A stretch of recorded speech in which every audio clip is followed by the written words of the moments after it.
On a Tuesday morning in October, my son-in-law sat across from me at my own kitchen table, the one my late husband built by hand from reclaimed oak, and told me it was time I thought seriously about my options. I was 64 years old. I had lived in this house for 31 years. I had shoveled that driveway through 40 winters. I had repainted those baseboards twice with my own hands. And the man sitting across from me, drinking coffee from a mug I'd bought at a garage sale in 2009, was telling me to think about my options. My daughter sat beside him and said nothing. I looked at them both. I said, "Okay, I'll think about it." Then I stood up, refilled my coffee, and went to water the plants on the back porch like it was any other Tuesday in Oakville, Ontario. 3 months later, I was standing on a terrace in Porto, Portugal, watching the Atlantic catch fire at sunset, eating a pastel de nata I'd bought from a bakery 2 streets over, with no mortgage, no tension in my shoulders, and no one telling me what to do with the rest of my life. But I'm getting ahead of myself. My name is Frances Elaine Whitmore. I spent 28 years as a registered nurse at Joseph Brant Hospital in Burlington, Ontario. I've worked night shifts on Christmas Eve. I've held the hands of strangers while they died.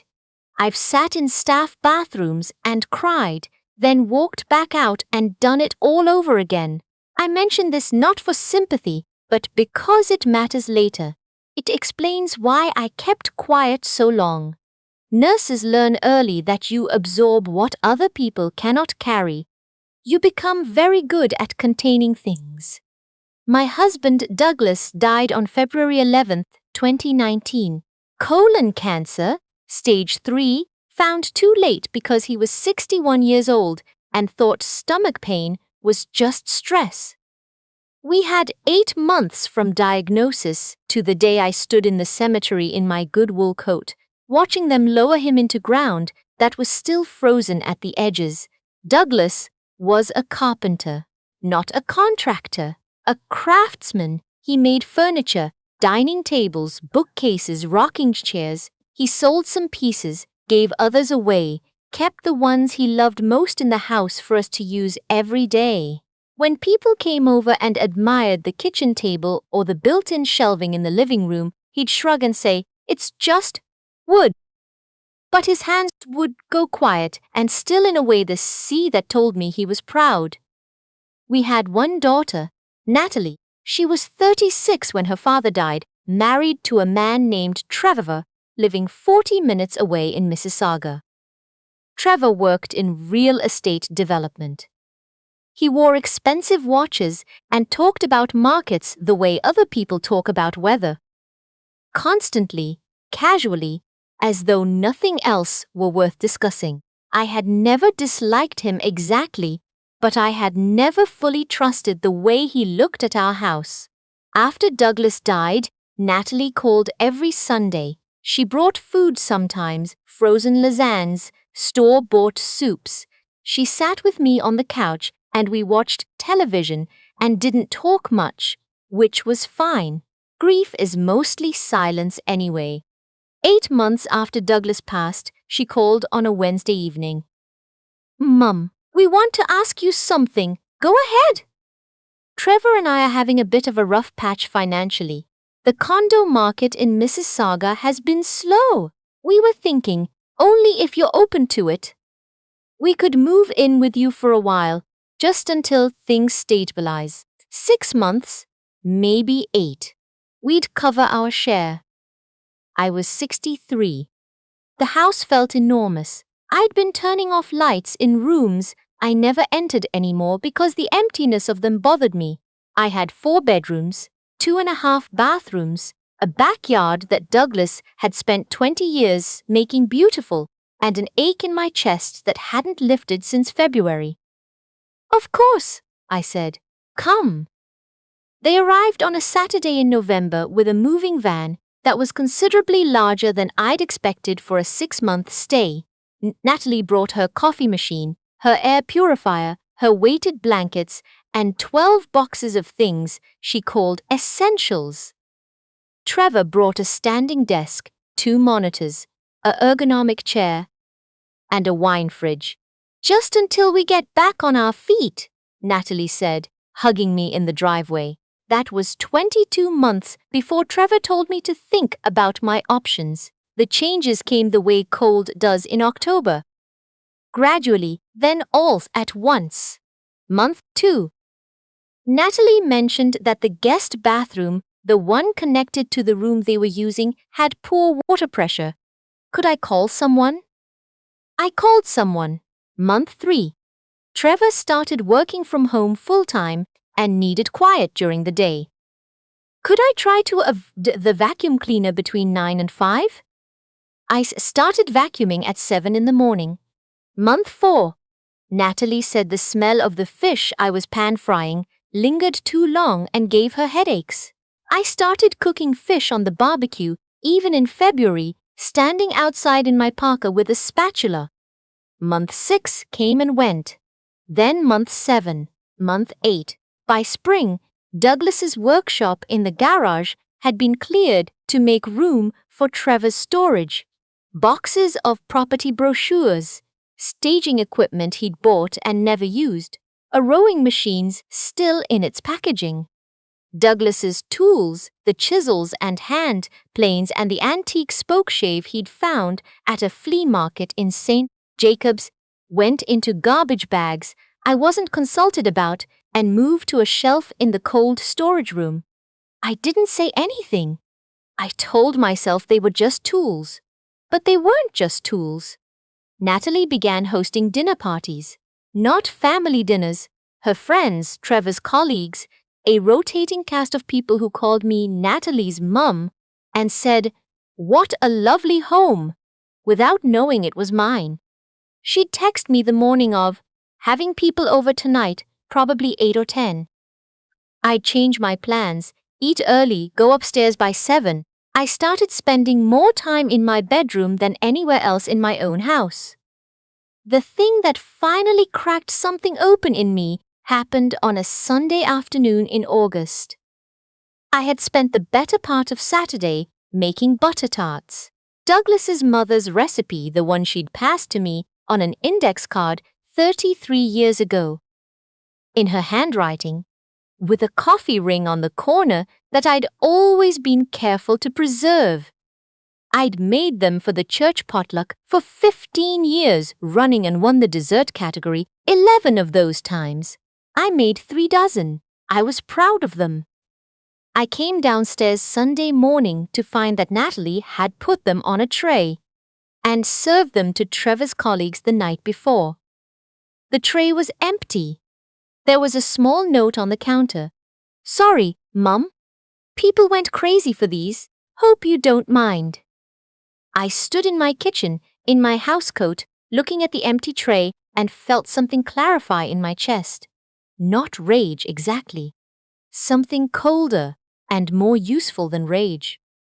2 weeks later, I was pulling weeds in Douglas's garden when I heard Natalie on the phone through the open kitchen window. She didn't know I was there. "No, it's fine," she was saying, in the soft voice she used when she didn't want to be overheard. "We're not paying rent. Utilities are covered." I know it's not ideal. She's sweet, but she kind of just rattles around the house, you know? She's always here. A pause. "We've been looking at some of the retirement communities in the area. There's one in Burlington, Lakeview Gardens. Trevor says it's really highly rated. We think she might actually like it better. More people her age. Less upkeep." Another pause. "Yeah, the house is in her name, technically. But she's got the equity. She could get a nice little place." Less upkeep. A nice little place. I was 64 years old. I cross-country skied in the escarpment trails twice a week. I maintained a 900-square-foot garden that the Burlington Horticultural Society had toured twice. I had, in the previous year, replaced the weather stripping on 3 exterior doors, caulked the upstairs bathtub, and regrouted the backsplash in the kitchen myself. I went back to my weeding.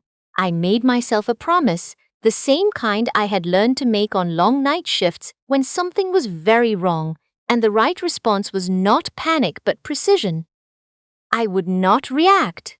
I would plan. The October morning Trevor sat down across from me. It turned out Natalie had scripted most of it. She'd printed something from a website, a comparison of retirement communities in the Halton region. Lakeview Gardens was circled in pen. "We've been worried about you, Mum," she said. Her voice was careful, rehearsed. "This house is a lot to manage on your own. The yard, the maintenance. It's a lot for anyone your age." Your age, as though 64 were a diagnosis. And honestly, Trevor said, folding his hands on the table, the layout doesn't work great long term. No main floor bedroom. Those stairs are steep with your knees. My knees are fine, I said. We just think it might be time to start exploring your options. Lakeview Gardens has suites with balconies. It's very okay, I said. They looked at each other. Okay, I'll think about it. I stood up, took my coffee mug to the sink, rinsed it out, set it on the drying rack. I have some calls to make. You'll excuse me. I walked upstairs, closed my bedroom door, and sat on the edge of the bed Douglas had built. Solid maple, mortise, and tenon joints, no hardware. And I did not cry. I opened the drawer in the nightstand on my side. Underneath a book I'd been reading and a tube of hand cream, there was a key, small, brass, ordinary looking. It was the key to the safety deposit box at our TD branch on Lakeshore Road. Douglas had given it to me 3 days before he died. When things settle, he'd said, which is how I'd known not to open it until they had. I had never been entirely sure when things had settled enough. I supposed October was as good a month as any. The branch manager, a man I'd known for 9 years, walked me back to the vault himself. The box was narrower than I'd expected for something that had weighed on me for 20 months. Inside was a sealed envelope with my name written in Douglas's handwriting. Underneath it, a clear sleeve of documents. I sat at the small table in the privacy room and opened the envelope. "Francis," it began. Not Fran, not honey. Francis, the name he used when something mattered. If you're reading this, I've been gone a while, and you've been managing everything alone, like you always manage everything. Quietly, without complaint, better than anyone knows. I'm sorry for that. I was never good at talking about money. You know that. I kept things separate for reasons that made sense to me and that I should have explained better. And I'm sorry I'm explaining them this way, in a letter. Instead of sitting at the kitchen table where I should have sat down years ago and said, "Here is what I want for you," the letter was 4 pages. Douglas's handwriting was slower near the end, deliberate, pressing harder than usual, as though he wanted the words to stay. He had opened a TFSA in 1998 and contributed every year since. Maximum contributions invested in index funds, compounding for 21 years. Current balance as of January 2019, $462,000, tax-free.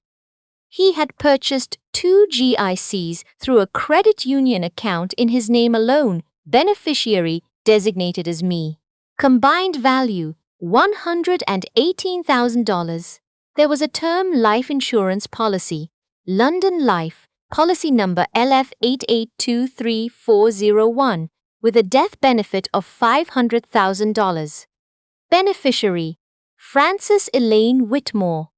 The policy had been maintained for 16 years. I had not known it existed. He had also quietly over 12 years paid down the mortgage. The remaining balance as of his death, $31,000. A number I could settle in a single transaction from the estate. I held that page for a long time. I had believed, genuinely believed, that we were comfortable but not wealthy, that there was the house, a modest RRSP Douglas had mentioned once, and whatever came from selling his furniture pieces. I had budgeted accordingly. I had been careful with groceries. I had kept my own part-time nursing shifts at the clinic because I thought I needed the income.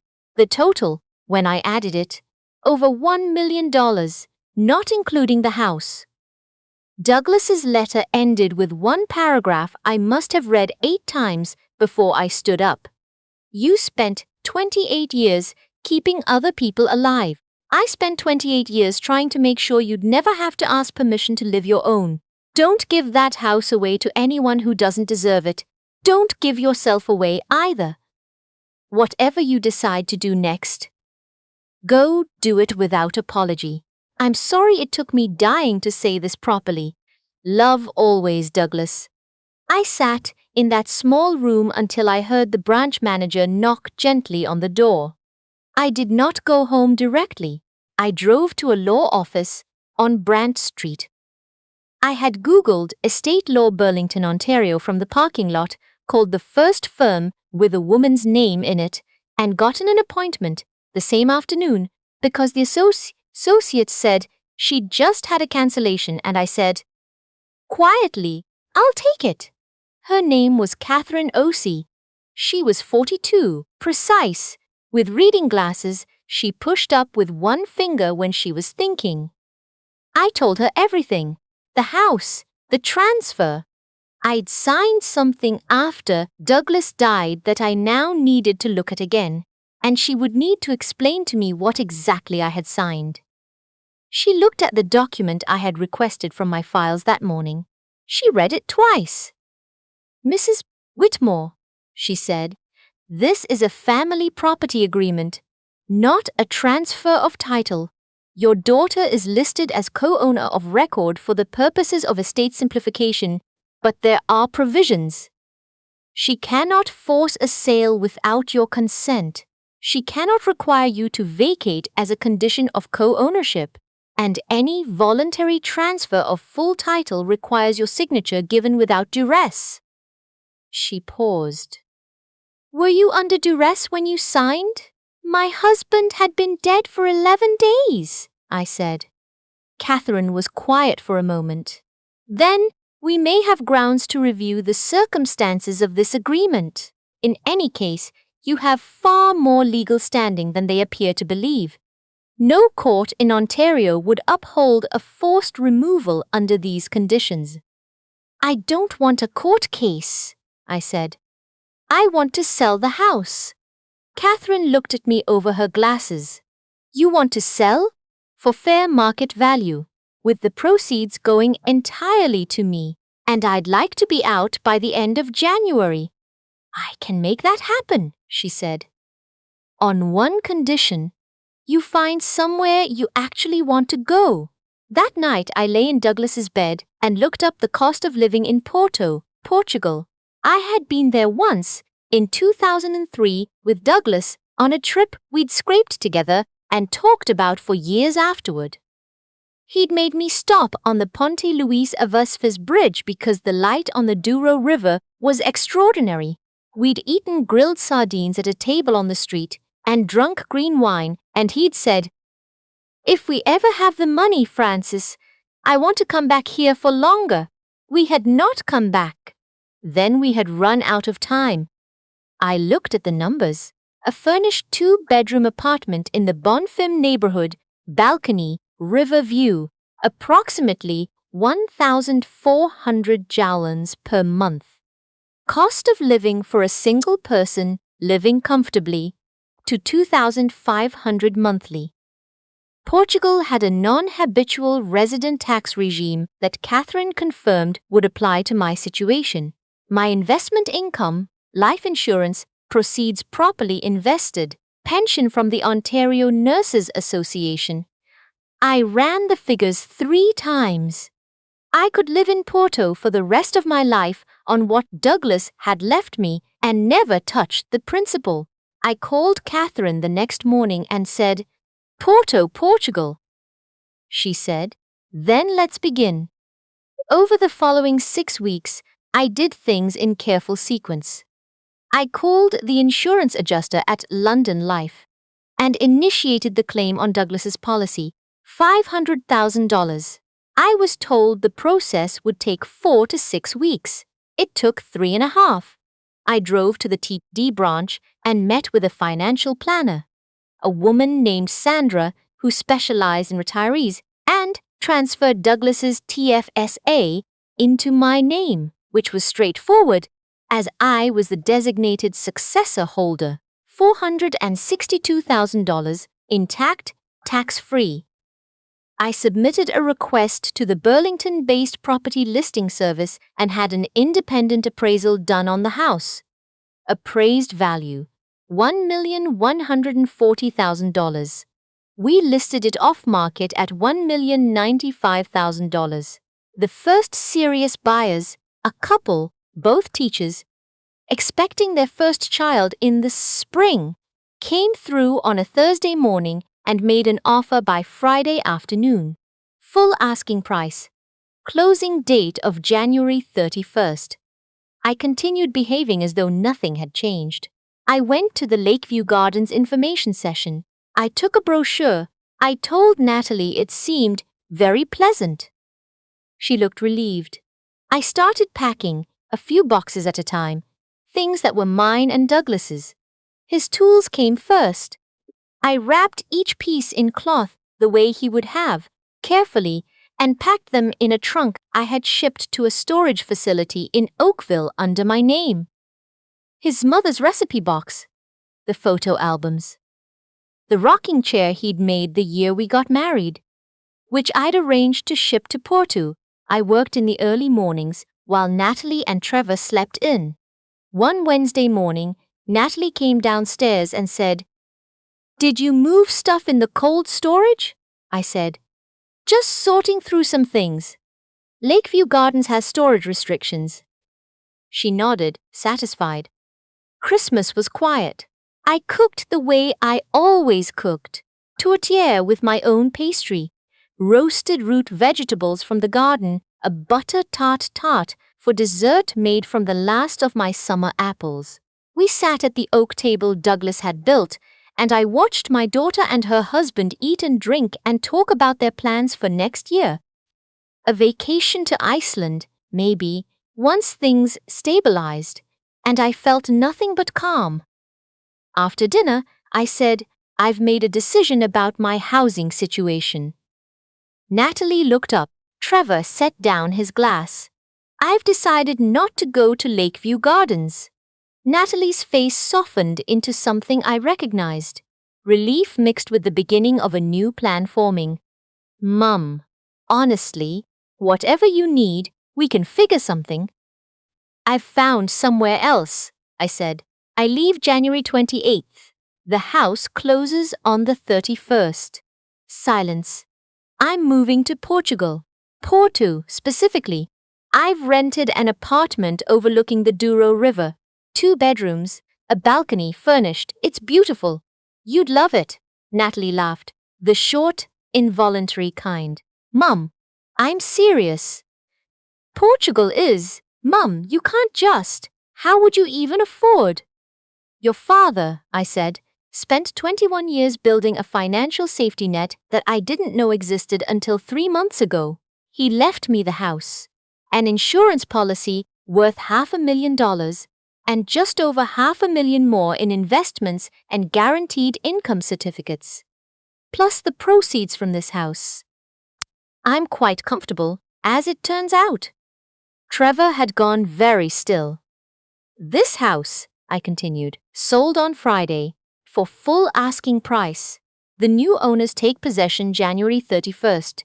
You'll need to be out before then. I'd suggest looking into the rental market in Mississauga. I understand it's stabilized somewhat." Natalie's voice had gone thin. "You sold this house, our house?"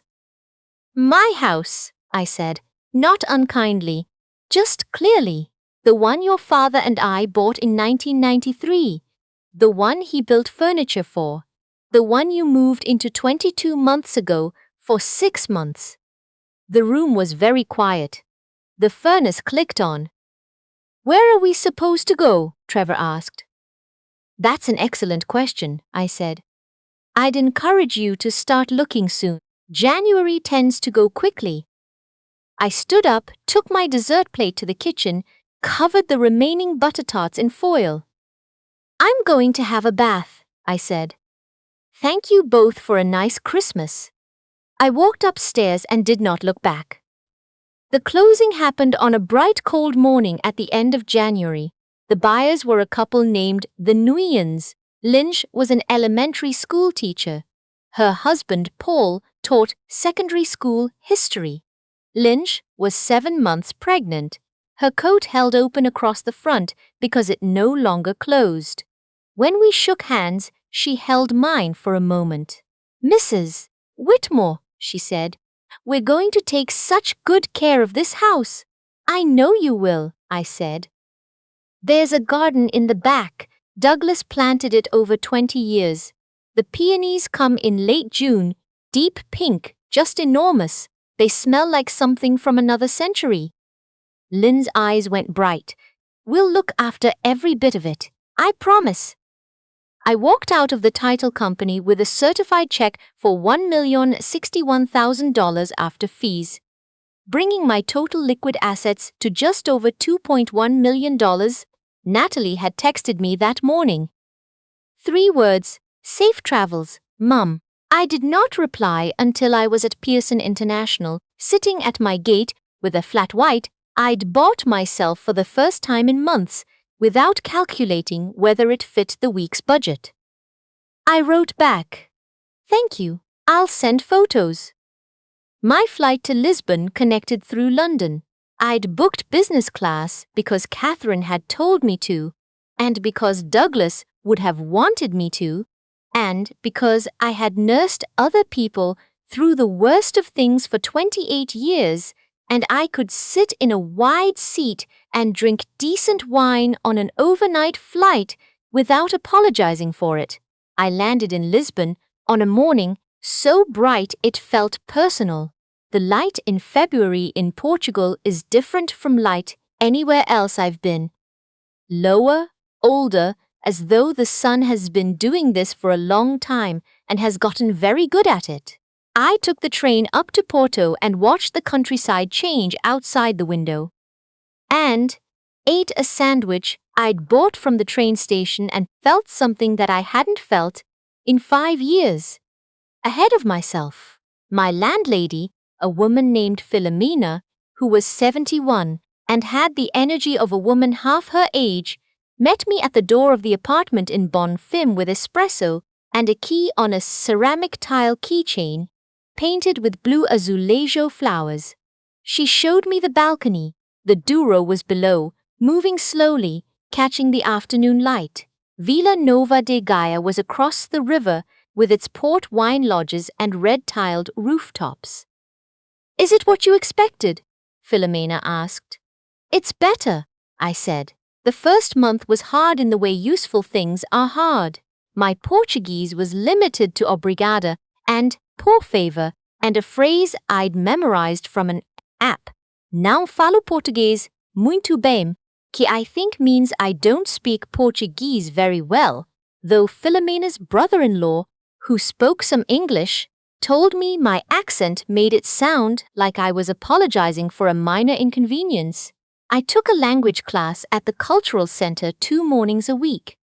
The class was me, a retired Dutch pharmacist named Hendrik, a woman from Quebec named Sylvain, who already spoke French and was finding Portuguese reassuringly familiar, and an American man named Dennis from Portland, Oregon, who had moved to Porto 6 months earlier after his company allowed remote work and he'd realized he could live anywhere.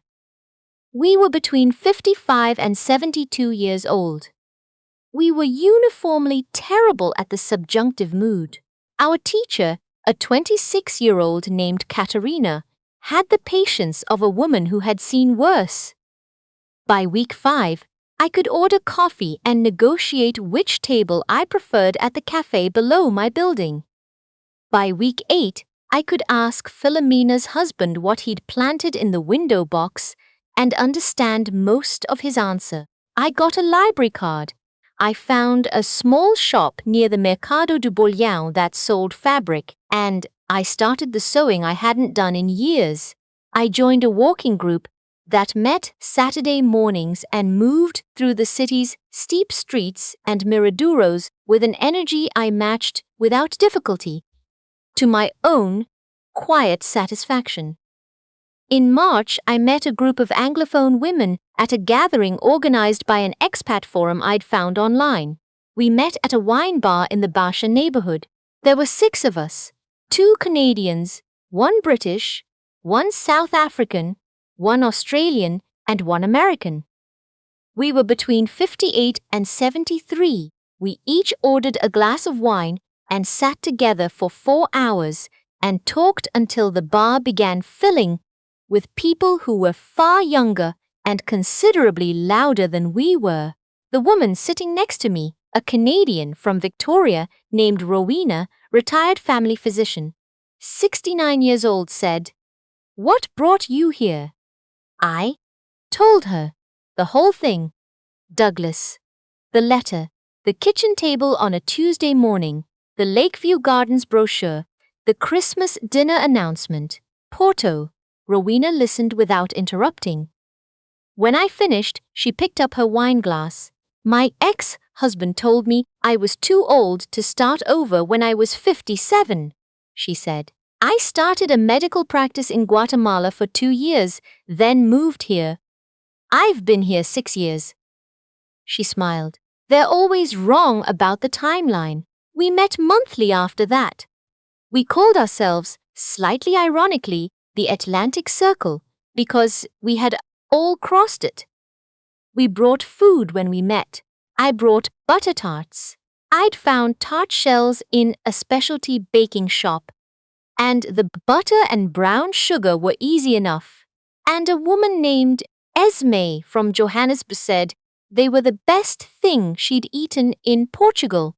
And I thought of Douglas' mother's index card in my recipe box and said, they're not mine originally. They belong to a woman I never got to thank properly."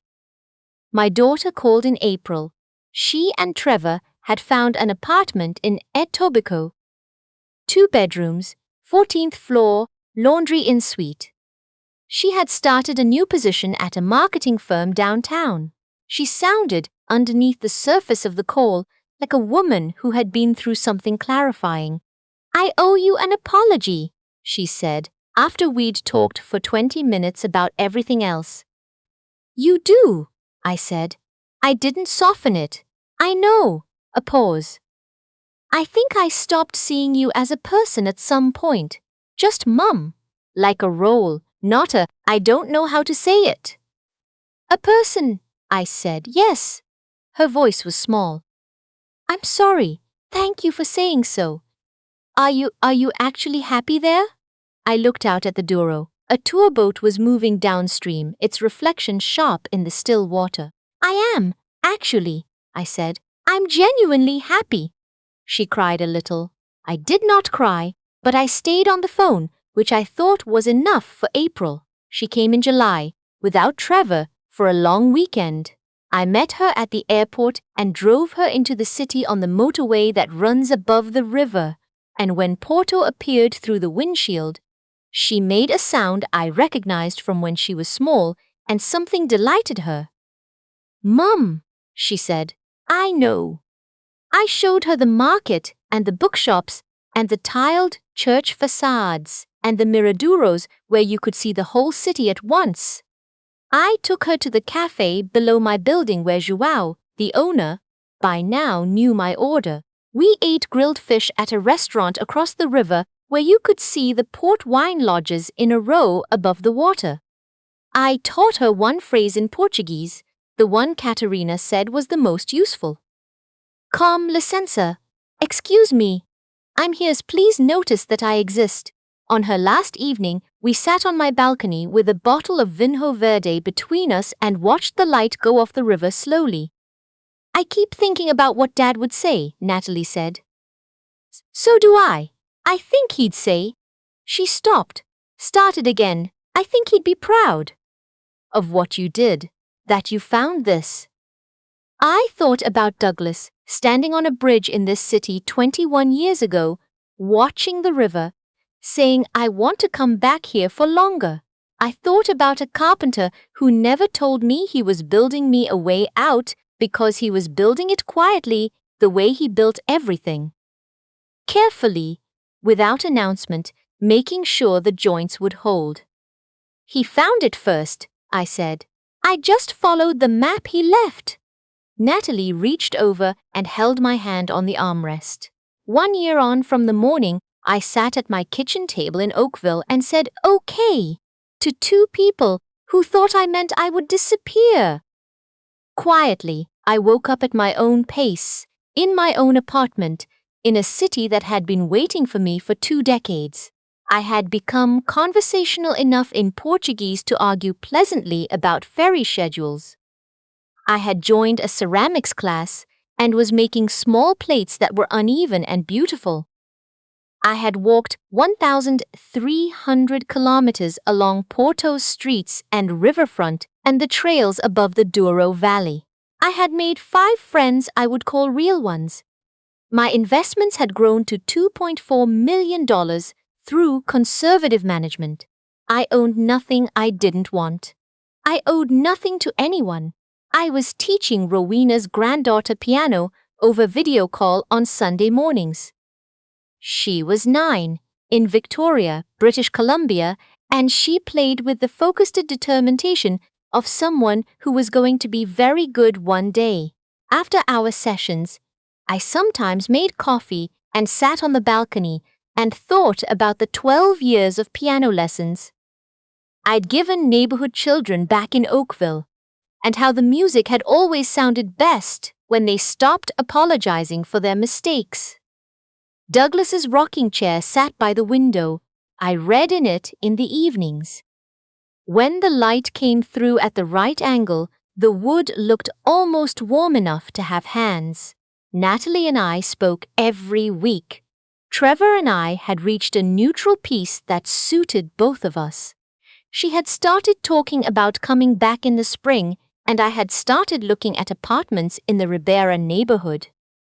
Smaller ones that might work for a shorter visit, not because I felt I owed her an invitation, but because I had enough now, enough room, enough warmth, enough of myself restored, that I could offer it freely. They had told me to think about my options. I had thought about my options.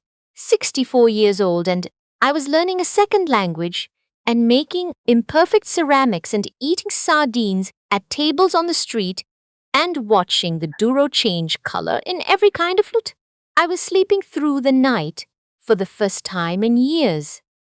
I was waking up and wanting to know what the day would bring. Douglas used to say that wood remembers what it was before it became something else. There's the grain of the original tree inside every finished piece. You build around it, not against it. I had spent 30 years building around other people's grain. I had been good at it, but I was made of something too. Something that had its grain and its rings and its memory of standing in open ground. My daughter told me to think about my options. So I thought, and then I did what I should have been doing for 30 years. I chose the one that was mine.